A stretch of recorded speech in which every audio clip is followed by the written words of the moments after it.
He had his gun, so he just swung it open. I start to notice that, the atmosphere feels a little bit weird. First thing he seen was this 6.5 foot tall, broad shoulder, dark hair. That freaked him out. We hadn't talked to her about life and death and what any of that means. She's 3 years old, So we turned around. Suddenly there's a whole tree falling across the road. And she was describing to us that, there was a deceased person that she could see visually. You're listening to Cryptid Clues, where we tackle the ever-expanding history and mystery of monsters and supernatural madness every Monday and Friday. You can find us at CryptidClues.ca for more information, or even check out exclusive content such as interviews and D&D campaigns at patreon.com/CryptidClues.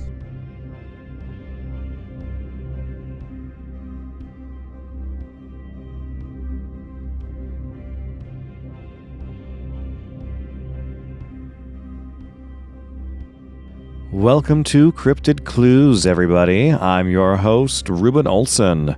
Today's episode is our third story time. If you missed the last two, check out episode 66 and episode 77 of the show.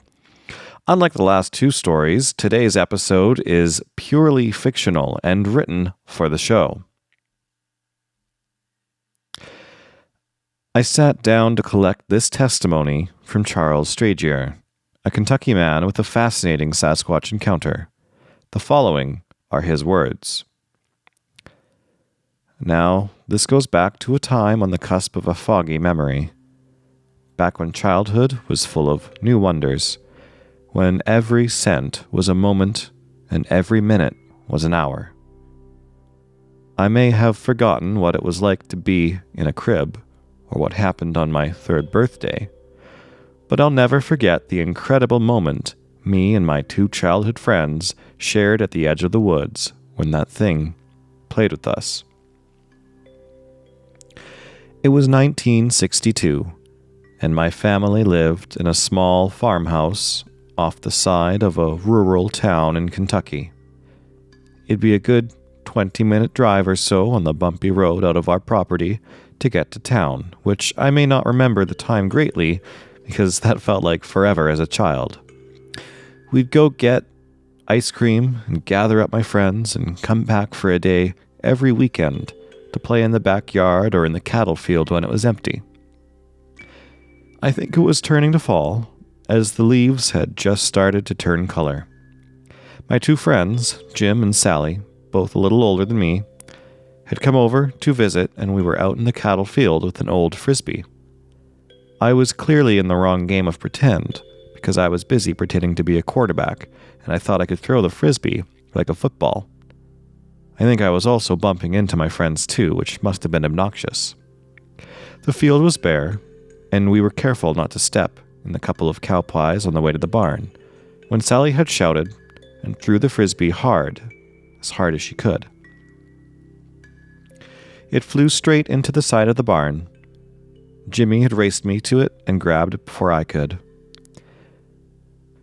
I remember we both spun around to see Sally with her hand over her face to block out the sundown. And from our angle, with the barn blocking the light, we could see clearly to the edge of the trees on the field. It turned into a dense wood, and Mom and Dad had just begun to trust us never to go out there. Told us not to go towards the trees, because that's where you could no longer keep a watch on us from the window of the kitchen. Well, we saw the darndest thing at the edge of those trees, and it looked like a big monkey. Sally shouted for us to hurry up and throw or something, but we couldn't. Jimmy had asked me if I was seeing what he was, and I said I was. Now, the last time I spoke to Jimmy about this before he passed away from his cancer, we were reminiscing about those days. I didn't want to ask him about the time when we met this thing in the wood, but maybe he just felt the same feeling I did as he looked me in the eyes and said to me, "Don't you forget what's out there." And I knew what he was referring to. I kept those memories at bay for so long I had started to believe that I made it up, but Jimmy reminded me it was real. After I spoke to Sally again last year, she showed me something, which is why I'm bringing it up now. There's no doubt in my mind now that this thing exists near us. Maybe we're not supposed to talk about them, but I want to break that rule. Now, when we saw that thing at the edge of the trees, after we had frozen long enough for Sally to turn around and see what we were looking at, all three of us had felt the most incredible, compelling calmness. Whatever it was, this gigantic, I'd say at least 8-foot-tall monkey man, turned without looking back and walked off into the forest. Again, this feeling we all felt kept us children quiet, and we walked into the woods without a word spoken, like we were being led by some kind of Pied Piper. I remember reaching the edge of the clearing, and we saw the grass push down into a big pathway. We followed into the woods, not too far, just to where the sun no longer reached, and it got dark enough to be cold and uncomfortable. But we could turn around and still see the house off in the distance through the cracks of the trees if you looked hard enough. Something stood at us that wasn't there a minute ago. I think Sally wanted to scream, and so did I. I did not look at Jimmy, though. I could no longer look away from this thing, because what stood there wasn't a large monkey man, but what looked like an 8-foot-tall, wrinkly, wild woman with matted hair and a saggy chest. The patches of hair along her arms were inconsistent and missing, and the brown was peppered with gray against her dark skin. Her lips were wide, and her teeth were like broad tic-tacs. They didn't curve into her mouth much. That smile was very flat. I think back on her appearance now, and I think it was terrifying.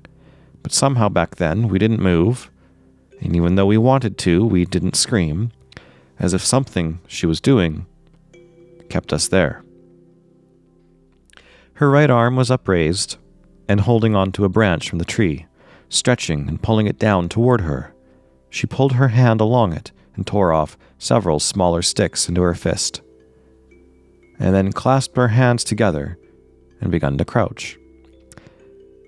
I had just regained some sense of composure to look at Jimmy, who was staring in awe at this thing, and I reached for the edge of his shirt to give it a tug. Before I could hold on to it, the creature was squatting down and was holding Sally's hands. And that's when we heard my mom scream from the field for us, calling each of our names. She must have looked out the window and not seen us, got scared. I honestly don't remember much from after this, and I think it's a blur with what happened. I remember looking over my shoulder, running back to the field and seeing that thing still crouching there staring at us. I remember my heart pounding in my chest, and that I couldn't breathe, that I was running faster than I ever have before. Looking back on it, I wonder if it was going to take us. I heard they do that, especially with children. Part of me wants to believe it meant something nicer for us, or just to meet us. But I don't know what to believe. Now here I am giving you this story, and I have for you the darndest thing that Sally passed along to me when I asked her. When I asked her if she remembered, she doesn't remember the wild woman, nor does she remember the fear. She does remember going into the woods that day playing frisbee. She remembers coming out of it, holding on to this. This ends the testimony from Charles Strager.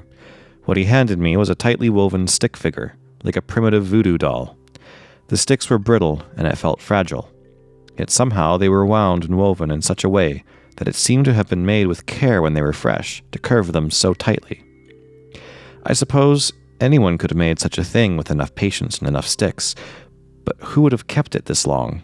Surely an adult would have disposed of it, yet here it was. Perhaps it was made to make this story believable and trick me into believing Charles.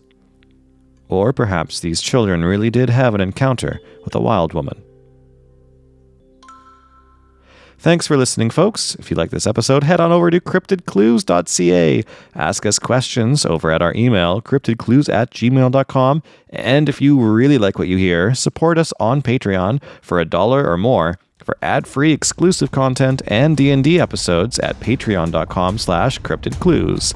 Finally, you can find us on almost all social media. Goodbye.